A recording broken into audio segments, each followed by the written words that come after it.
Who are you? Justin, and I'm the manager of Down the Line. Right, thought we'd have a little chat with Justin in the shop. I'd probably consider Down the Line to be like the best bricks and mortar surf shop in the country by probably quite a distance. But I've got a few questions to see if we can't delve into the world of surf shop at the moment. So how many boards do you currently stock? We've probably got around 1,500. Obviously it fluctuates. We just had some pretty big deliveries from Australia, but yeah, usually somewhere around that kind of mark. Jesus, I didn't actually know it was that much. And how many boards would you sell on a busy day?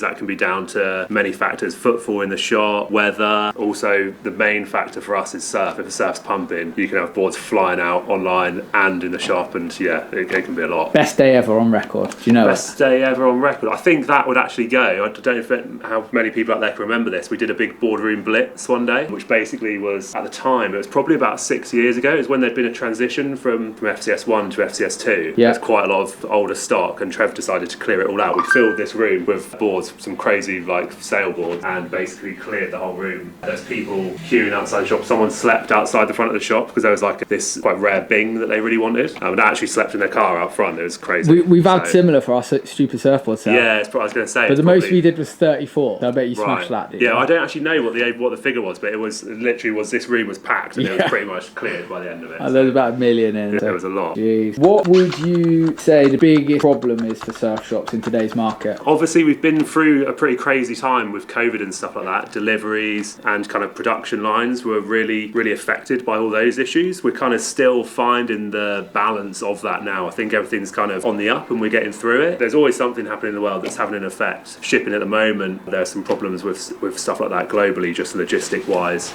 You're always kind of fighting fires somewhere and trying to find the balance between things, whether you're having stocks taking too long to come in, or containers prices have gone up, or there's kind of always something having an effect there. So it's all a balancing act, really, I would say. Yeah, I mean, people don't really understand the logistics involved in it's retail, but it's surf retail. I mean, the relationships you have to build, for example, to get the JSs direct from JS and all the Australian. You've just had a drop directly from Australia. Yeah, big Australian drop, which was, we consolidated a few brands and brought them over. But yeah, just the logistics, even just down to like packing and getting everything kind of consolidated and shipped over together, there's a lot of logistics that go on behind the scenes for sure. Must be the same with like your blanks and stuff. Yeah, I feel your pain. I think we can be less savvy on the customer service side of things because we can be forgiven because we're focusing on building boards, whereas you guys kind of feel customers give you a bit of a hard time. Sometimes I've heard some stories. I just feel like you guys must get tired of putting out the fire sometimes. Well, I guess it's one of those things, isn't it? Everyone wants their board. I'm the same. If you've ordered a board and you've kind of got a rough date of when it's coming, you want it. You don't want it at that date. You want it now. You want it before that date, ideally. I completely, as a surfer, I get that. I feel the customer's pain. I'm with the customer. But yeah, sometimes it's a balancing act. It can be hard to break that news to people when they're delayed because it's going to hurt. So, well, they should just know the simple fact that no matter what day it is of the year, it's impossible to pick a surfboard up when the surf's pumping. Yeah, that's it. It's going to go flat anyway when you get it. Yeah, it's going to go flat the minute you get it. Do you have a main reason why you focus on imported boards? I know I'm going quite board centric, even though you're a surf shop who does millions of different products, but just because I'm really interested about that. What's the reason you focus on imports? So basically for us, it's more a case of we just look to stock the best boards. It doesn't matter whether that's kind of something we have to import from California, something we have to import from Australia, or whether it's a case of we go to Newquay to get it from you guys. It's literally, for us, we just want to have the best selection of surfboards in the world. And I think it's pretty fair to say you have, definitely. Do you get on with the competition, other surf shops? Like what's going on in that world? Yeah, for sure. I mean, I think it's healthy in any industry for there to be competition. Number one, to kind of drive each other, push each other forward, whether that's in manufacturing or whether it's kind of surf shop and surf shop. I think it's healthy to have that element of competition, keeps everyone at their best, makes sure that the customer is provided the best service. And yeah, I think the nature of surfing in the UK, there's more and more surfers coming to the sport. The sport's growing rapidly and there's certainly enough for everyone to keep everyone busy. So yeah, I think competition's in a good place right now and I think it's healthy. And what is your favourite surf shop outside of Down the Line? We obviously know you're going to say Down the Line. So if you had to pick another surf shop, whether it's a nostalgic moment from being a kid or whether it's like a current shop now that you really like the look of what they're doing, whether it's in America, whatever, what do you think the best surf shop is? Oh, that's a tough one. There's some good ones. And like for me, for instance, even if I'm just in a different town or whatever, I always will wander around every surf shop. I love going to bricks and mortar surf shops, whether that's in Newquay or St Ives or wherever. But yeah, probably globally, I've really loved what Onboard do. So Onboard in Australia and all the offshoots of that. And I think their aesthetic and the brands that they stock are really top drawer. Nice. Right, legend. Cheers, Justin. Appreciate that. I am going to head to Boardshop tomorrow. Do you want me to say hello? How's it going? Ian. Cheers, dude. Appreciate that. Nice Appreciate one. your time. So I just got out of Down the Line Surf Shop, and I find that place such a sweet shop for surfboards in particular. Loads of fins and tail pads and all the hardware you'd want, but boards, oh my god, 1,500 in stock. All sorts of brands from all over the world showcased in their racks, and it's very, very impressive. My first sort of feel in there is you can be a little bit overawed, and you can feel a bit lost, like you're not quite sure if you fit in, if you're cool enough kind of to ask the right questions. It's that sort of grand in an experience that I can imagine some people not actually liking it because it's like that, but for me as a surfboard shaper and sort of board geek, it's amazing just to look at all the boards, all the different finishes from all the different factories, sort of knowing the history of where all their boards come from and sort of the backstory behind those factories. It's really cool to see the finished product. So I really enjoyed that. Had a great chat with the guys who work there. They're all keen surfers, they love surfing and they love surfboards, and that's really brilliant. So it was a great experience overall, and I can imagine as a customer, you know, whatever you want, you're going to be able to get it Down the Line for sure. They're kind of winning in that respect, that they've got everything right there. All you got to do is get into the shop. It's brilliant. So yeah, that's just my thoughts on Down the Line as a surf shop and where it is. Hello. Hello. What is your name? Steve. Steve, and what is your surf shop called? The Temple of Fringe in Newquay. It's an amazing place, mate, I've got to say. Just to give you an idea, this isn't just a surf shop, this is Aladdin's cave of surf history and alternative wave riding paraphernalia. Well, and just equipment, really, isn't it? Jerry, before he sold out. It's like part museum, I think. A shrine. Yeah. I should start charging entrance, I'll say to people when they come up. They stand there and they're like looking around. Everywhere they look, they see something else. Well, you get your senses going, and you like can't help but have a bit of nostalgia at like old mags and stuff like that's that. what the shop's aimed at more. It's more the old school, you know, the past. I'm sort of stuck in the past a bit, you know, because I think surfing was in a better place back then, personally. But that's just from my angle. You know, this shop, like you were saying about different ways of running a surf shop, for me, I'm all about just trying to get a wage, not get a real job, and go surfing as much as I can, which I think is probably where surf shops started in the old days, was probably to blag your way through life, isn't it? And I guess I'm still thinking like that, and that's what I'm doing, I think. Yeah, but I'd say that probably undermines your service a little bit to the local community, because you have got stuff that people need as a surfer. Yeah. I mean, like I say, I focus more on old school brands and kind of like niche stuff. You don't make as much money. Say if it pays me a wage, it's enough. I'm not trying to expand. I don't want to go anywhere bigger. I'm happy tucked away where I am. You know, I've got the guy that comes and covers for me so I can surf every day, and now I'm happy. You know, it's more about life, isn't it, than chasing rainbows and trying to get rich, because it's not going to happen in surfing. People come and go. As long as I can go get in the water every day. That's what makes you rich. Yeah, exactly. Oh, here's a good one then. So, saying you're stuck in the past,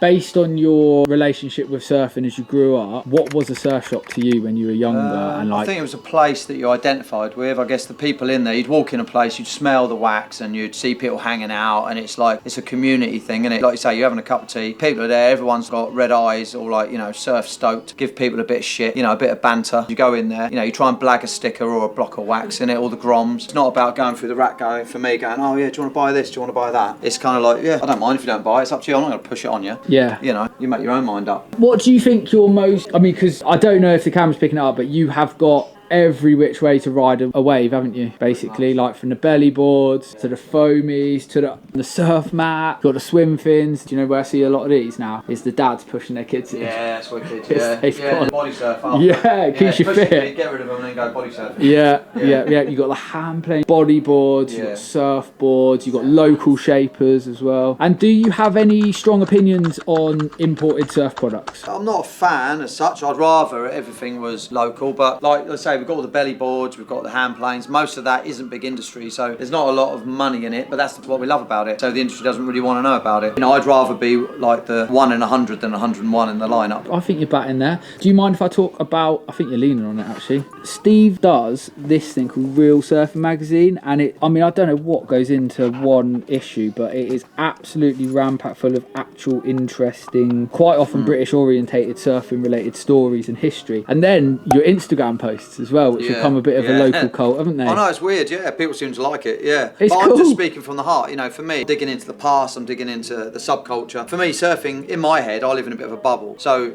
I still think surfing's a subculture, rather than like, you know, what the industry's told us to do and they've ruined it. This magazine, for example, if you notice, there's no adverts in it. I turn down adverts like every time we print it, and I just want it to be full of, what do I want out of a surf mag? I want to relate to it. You know, all the surf mags these days, it's all just tropical waves, and everyone's like, oh, look look at me on this board. It's like, Yeah. or, you know, or same with movies. It's like, we can only relate to so much of it. When you see people in massive waves on a Mentawai boat trip, yeah, great, but what percentage of surfers are surfing that? I'll be honest, I think especially younger, I was really, really guilty of that, trying to be a shaper rather than a shaper for the waves that are right on my doorstep and being proud of that. And ever since I've taken that kind of angle on it, just going, I'm going to try and get everyone I know to have the best waves they can on the boards I make, it's felt purer, and I think I've got way further along in design than when I was trying to be the guy. It's a lot of the imported boards as well, and like, say, even in the longboard world or whatever, you know, like, there's some of those boards are beautiful, and they, like, say, for example, the American market, you know, you go out and get one of these £1,500 longboards that are made for surfing Malibu or some, you know, powerful little point break, but we're not that. We're soft beach breaks. You know, the rails are wrong. Some of them work, yes, but many of them don't. That's why you see them back on Marketplace in 5 minutes in really good condition. Beautiful boards, workmanship's amazing. You know, but they don't work. Missold potentially. Totally, And like I say, even other surfboards in it. You know, if you're gonna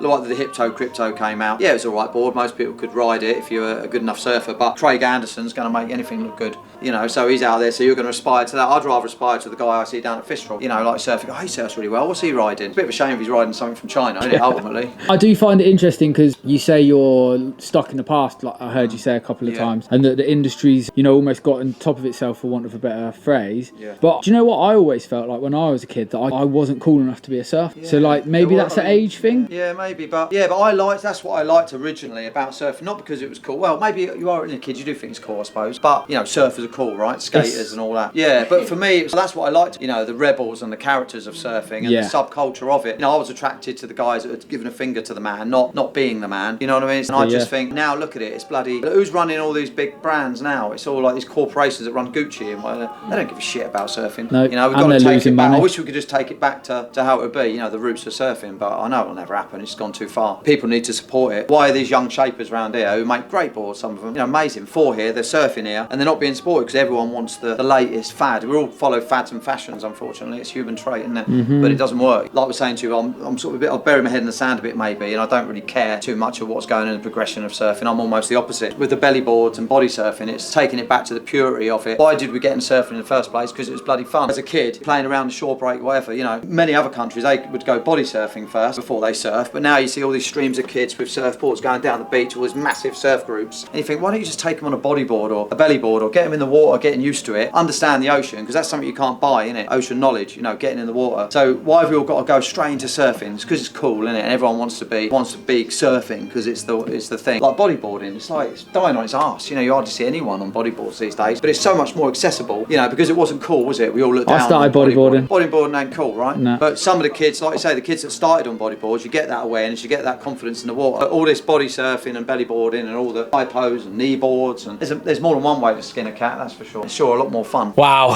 I just got out after talking to Steve at the Temple of Fringe in Newquay, which is a sort of alternative surf shop. Lots and lots of history and old magazines, and I couldn't even like encapsulate the feeling. You just got to go there. It feels amazing. You just want to spend timing there. Like I've just spent well over an hour in talking to Steve and other customers about surfing and traveling and who we think God is. All sorts of crazy conversations that went down in there, and you just felt lost for a little bit. The range of surfboards isn't completely incomparable to down the line. It's a different vibe, but you do get all the things that you'd need on a day-to-day life for a surfer as a local surf shop here. If you were looking to get into surfing or looking to get into the ocean, then that's just an awesome place to go. They're going to make you feel at home. You're going to enjoy the experience of just going to the shop as something to do for the day, but you're going to be able to walk out with anything you need to sort of build your confidence in the water. All sorts of stuff you can ride waves with, and I think that's really, really cool. And Steve would tell you it's niche, and Steve would tell you it's a throwback to the old times, but to me, I think that's a brilliant service. Surfing is a subculture, and riding waves is probably a subculture of surfing in a weird way, because surfing's seen as the sort of premier way to ride waves. So Steve's shop feels accommodating to everyone, you know, tried and tested surfers with lots of experience all the way through to a beginner. It's somewhere that you'd want to go and hang, have a cup of tea, talk story, look at the history that Steve has, and for sure you can walk in there and buy stuff that you would need as a surfer. Completely overawed by the experience. I wanted to go and buy something from his shop, and I forgot. I walked out and kind of walking down the road, and I was like, oh man, I wanted to get a t-shirt, and I just forgot. So I am going to go back and get a Temple of Fringe t-shirt from Steve, because I want one. I want to be part of that crew. You know, that wasn't my instant feeling when I left down the line. There's plenty of things from down the line that I wanted as well, but you know, I want a t-shirt from Temple of Fringe for sure, and I'm gutted with myself that I completely forgot to get it, because I was just kind of, my head was racing about everything the experience I just had in there. So it's a brilliant place, and it's the vibe I want to feel from a surf shop. I think you should go to a surf shop and already kind of know what you want, and then be able to get honest advice about those products from the person in the shop, so they can guide you slightly in the right way if you weren't sure on what you wanted. Down the line are going to be able to offer you, they've got absolutely everything. They're not going to try and have to sell you some rubbish that doesn't work for you, because they've literally got an option for everything. So it's two ways round a roundabout, and I can completely see the space for both. And when I go into those shops, I didn't talk financials with them, but if they doing what they need, if Steve's getting what he wants out of Fringe, and down the line are getting what they need out of down the line, then hey man, surfing in the UK is in a good place for as far as retail is concerned, because experience wise it was brilliant. And yeah, now I'm just really interested to go and sort of go to Boardshop, mainly an online seller, and sort of go and pick their brains. Really interested to go and talk to them and what they think about bricks and mortar shops, and you know, if they've got any sort of memories and thoughts about going into bricks and mortar shops when they were kids, because online shops weren't a thing. So yeah, been an interesting day all round. I'm looking forward to tomorrow. So what's it like working at Boardshop? Mate, it's wicked. Great sense of community with the boys, tight knit team. We all surf, we can all joke around, go out surfing together. It's nice, isn't it? And vibes are flowing. Yeah man, and you've got quite a big connection with Cornwall, aren't you? You're down there quite a bit as well. Yeah, I lived in Cornwall for about 5 years, so I'm pretty well connected, links with you and a few other factories and the boys around, so it's nice still having that connection and working here, and kind of still kind of collaborating between, well, my own personal connection, and then bringing that to Boardshop, and then vice versa really, from you guys to us. I think it's weird, because I always feel like there's this misconception about like online sales are quite, you know, like robotic, and there isn't a connection and it's just business only. But if you were clever enough to think about just doing business only, you probably wouldn't sell surfboards, would you? No, and to be honest, if that was the case, we probably wouldn't have got this far. And we really try with Boardshop as a whole, we try to kind of go that extra mile and kind of give the customer a bit more, you know, than just a standard clinical procedure going online, oh, add it to the basket and then checking out. You know, we try to give you more and give a bit more of a personal touch to the experience of shopping online. Yeah, I've heard that from customers as well. Like, and we've like shared customers and stuff like that before, and I think people are always really stoked with the service thing. Talk me through the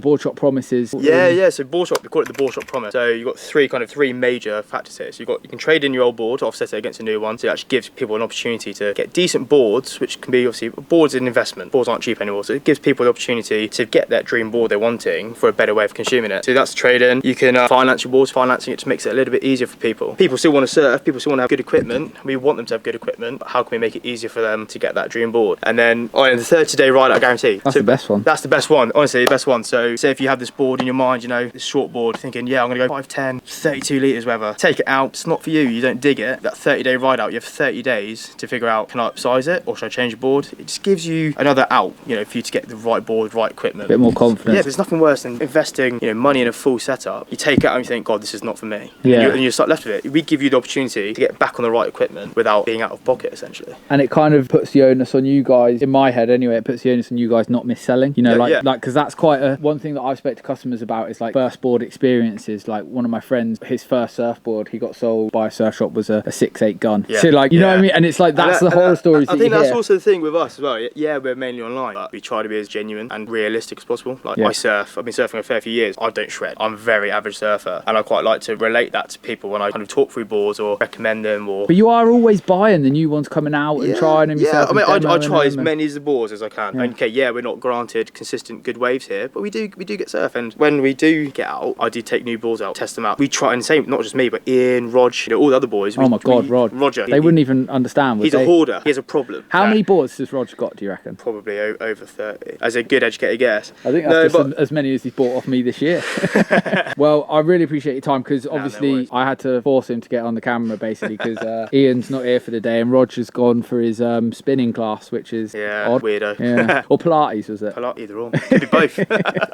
Right, nice one, Charlie. Catch you soon, boss. Cheers, Luke. Firstly, who are you? People never see you, do they? I'm used to being behind the camera. My heart's going. Be gentle in there. Basically, Jake is the marketing guy at Boardshop, and he will be putting together some of the online content that you see. And I thought I'd just quickly ask him before I go. So take us through how you get to customers. So obviously a bricks and mortar shop. By the way, just staying here now, we've just been talking to the lads upstairs off camera. You do actually get customers, don't you? They come in quite a bit. Every time I'm here. Every day we get. Yeah, we're not like just online. No. Obviously, that's a lot of our business is there, but we're here. People pop in, look at the boards are all here. So we get them coming in just so you can get it under your arm. I mean, usually we do it by appointment, but we do get drop-ins all the time. And what would you say your most organic route to a customer is online, if that that makes any sense. Well, that's exactly it. Organic. Obviously, you've got social, our newsletter. That's a bit of a cult thing. Yeah. Well, that's it. A lot of people subscribe to our newsletter for the weekly trading email. Yeah, so explain it for the video. Everyone can sign up for this, or do they have to be, what is it? Yeah, everyone can sign up to the trading email just on our website. And basically, every Wednesday at 1:30, we send out an email of all the trading boards we've had from that last week. It's usually about 15 to 20, but always decent boards on there. It's not just like battered old things. It's actually quite shocking how good some of the boards people trade in are. Basically, at 1:30 it goes out, and then the phone lines go absolutely mental here. It's like a call centre or something. We're calling out iron. Number 3 sold, number 4, and we're all shouting and stuff. It's actually quite good fun. But yeah, it's basically all the boards from our 30-day ride-out guarantee, or if someone's traded it in against a new board. Or damaged in transit stuff. And sometimes, yeah, it's rare, because we've sort of got that down to a T now. There's very rare damage in transit. But oh god, that's so. How many? I have experience with this. We probably send out about 400. So probably nowhere near as much as you. How many boards a year do you get have damaged, do you think? Coming into us, I don't know. I'm not going to make a number up. Not many, because like I said, we over the years refined it so much with our couriers that we picked specifically because they're so good at packaging and their delivery guys are great. It's very small, a lot smaller than you would think. A lot of people think, oh, surfboard's so fragile, it's going to get damaged. Very rare. And then in terms of boards going out from us, almost never. Pretty much never. The way we pack our boards, when we were coming up with how we would do it, we were throwing them out the window in the boxes, and they